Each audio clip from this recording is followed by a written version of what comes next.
Hello guys, नमस्ते, प्रणाम। मैं जया रावत अपने यूट्यूब चैनल पर सभी को स्वागत करती हूँ।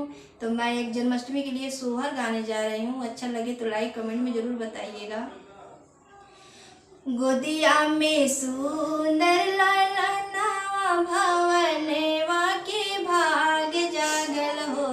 ललना छोड़त नाही माई के अचारवा यशोदा मैया आस लागल हो।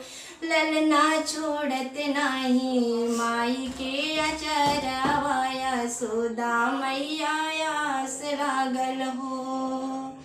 माई कौशल्या बड़ा भागिन गोदी में ललन मनु हो।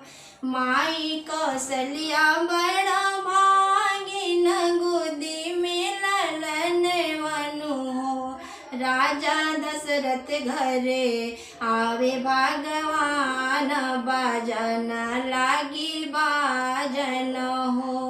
राजा दशरथ घरे आवे भगवान भजन लागी बाजन हो। देवकी के सखी देवकी के कुखिया में जन्म में नक्षत्र बड़ा पावन हो। देवकी के कुखिया में जन्म में नक्षत्र बड़ा पावन हो। मुठी हाथा खोली खोली भगवान कना जी दिहे दर्शन हो। मुठी हाथा खोली खोली भगवान कना जी दिहे दर्शन हो। गोदिया में सुंदर ललनवा भवनवा के भाग जागल हो। ललना छोड़त नाही माई के अचरवा यशोदा मैया आस लागल हो। ललना छोड़त नाही माई के अचरवा यशोदा मैया आस लागल हो। पाऊहा ललनवा के सुंदर हथवा कोमल हो।